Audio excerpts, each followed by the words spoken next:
ó mọ̀ kí n káàbọ̀ ẹ̀yin ọmọ ilẹ̀ Yorùbá sórí ètò ẹ̀kọ́ bíbélì lọ́kùnrin lóbìnrin lọ́mọdé lágbà ni mo kí yín. ẹ̀kọ́ bíbélì jẹ́ ètò tí a gbé kalẹ̀ láti ṣàlàyé ọ̀rọ̀ Ọlọ́run, láti yànnàná bíbélì ní ọ̀nà tí ó fi gbàjọ́ wa dáadáa. Lónìí a fẹ́ bẹ̀rẹ̀ ẹ̀kọ́ kan, a fẹ́ bẹ̀rẹ̀ àkórí ẹ̀kọ́ mìíràn tí a pè ní ta ni onígbàgbọ́ jẹ́. Nínú ẹ̀kọ́ yìí náà la ti fẹ́ ṣe àlàyé ìṣẹ̀dá onígbàgbọ́. Báwo ni ìṣẹ̀dá onígbàgbọ́ gan, báwo ló ṣe rí? So ta la ń pè ní onígbàgbọ́? Onígbàgbọ́ jẹ́ ẹni tó ti gbàgbọ́ nínú ikú àti àjíǹde Jésù Kristi. Tẹ́ bá wo inú ìwé Róòmù orí 10 yẹn ẹsẹ̀ 9, Bíbélì sọ pé tí wọ́n bá fi ẹnu rẹ jẹ́wọ́ Jésù Kristi ní Olúwa, tí wọ́n sì gbàgbọ́ nínú ọkàn rẹ wípé Ọlọ́run jí dìde kúrò nínú òkú, a ó gbà ọ́ là.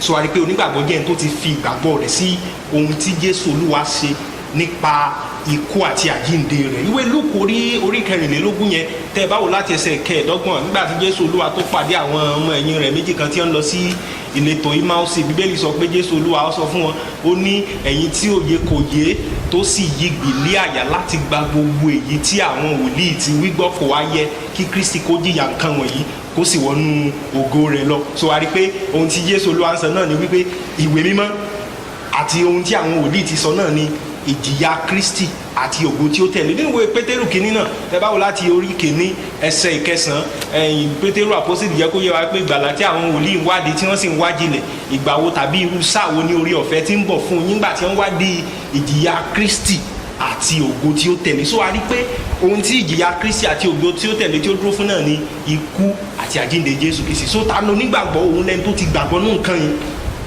òun lẹni tó ti gbàgbọ́ pé Jésù Olúwa ó ti san gbèsè ẹ̀ṣẹ̀ rẹ̀ àti pé Ọlọ́run jí dìde kúrò nínú òkú. So ajá wá wọnú Bíbélì, ká wọnú ìwé Kọ́ríńtì kejì orí 5, ìwé Kọ́ríńtì kejì orí 5 bẹ́ẹ̀ báwo láti ẹsẹ̀ 17, Bíbélì wípé nítorí náà, ẹsẹ̀ tí ọ̀pọ̀lọpọ̀ wa tá a mọ̀ dáadáa náà ni, ó ní pé nítorí náà bí ẹnikẹ́ni bá wà nínú Kristi ó di ẹ̀dá titun, ohun àtijọ́ ti kọjá lọ, kíyèsí wọ́n sì ti titun. ẹ̀rí báyìí. So Paul àpọ́sítélì jẹ́ kó yé wa níbí yìí wípé ẹni tí a ń pè ní onígbàgbọ́ jẹ́ ẹni tó jẹ́ ẹ̀dá titun. Ó jẹ́ kí ni? Ó jẹ́ ẹni tó jẹ́ ẹ̀dá titun. So báwo bá ṣe àlàyé onígbàgbọ́, báwo bá ṣe àlàyé ìṣẹ̀dá onígbàgbọ́, a ò gbọ́dọ̀ wọnú ayé, a ò gbọ́dọ̀ wo àpèjúwe tí àwọn ènìyàn lè sọ, ṣùgbọ́n a gbọ́dọ̀ wo àpèjúwe tí a ti fi ìdí rẹ̀ múlẹ̀ nínú ìwé mímọ́, tí a ti fi ìdí rẹ̀ múlẹ̀ nínú Bíbélì. ẹ rí pé Paul àpọ́sítélì sọ pé nítorí náà, ìyẹn ni pé ó ti ń sọ àwọn nǹkan kan ṣáájú, ó ti ń sọ àwọn nǹkan kan, ó ti ń sọ wọn ṣáájú kó tó lọ sí ẹ̀yìn. Nítorí náà bí ẹnikẹ́ni bá wà ní Kristi ó ti di ẹ̀dá tuntun. Kí ló wá sọ ṣáájú yẹn? tẹ́ bá wo ẹsẹ̀ 16, ó ní pé nítorí náà láti ìsinsìnyí lọ àwa kò mọ ẹnìkan nípa ti ara mọ́, bí àwa tilẹ̀ ti mọ Kristi nípa ti ara, ṣùgbọ́n nísinsìnyí àwa kò mọ bẹ́ẹ̀ mọ́. ẹ̀rí báyìí. So a ò lè fi ìwọ ara ká fi júwe ènìyàn, a ò lè fi ìwọ ara ká fi júwe onígbàgbọ́. So bó bá júwe onígbàgbọ́ ò gbọ́dọ̀ mọ́ wo irú aṣọ wo ní wọ̀ gan, orúkọ wo ní ń jẹ́, báwo ní ṣe ń rìn, irú bàtà wo ló wọ̀, irú aṣọ wo ló wọ̀. Rárá, a ò lè fi irú èyún ká fi júwe onígbàgbọ́ o. a gbọ́dọ̀ wo inú Kristi, nítorí pé bí ẹnikẹ́ni bá wà ní Kristi ó ti di ẹ̀dá titun, ohun àtijọ́ ti kọjá lọ, ohun gbogbo ṣe gíní, ó di ọ̀tun.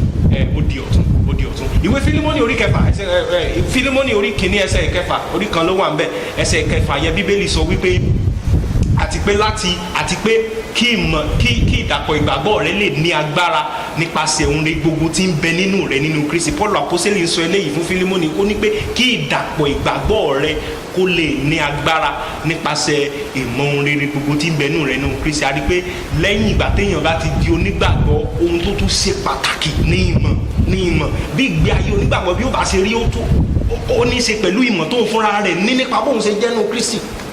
Ó ní í ṣe pẹ̀lú ìmọ̀ tó ń fúnra rẹ̀ nípa àwọn rere gbogbo tó ń fúnra rẹ̀ ní nínú Kristi. So nínú ẹ̀kọ́ yìí ohun táwọn gbéyẹ̀wò náà nìyẹn. a ó tún máa pàdé lọ́sẹ̀ tó ń bọ̀. Mo pè ọ́ ní alábùkún fún.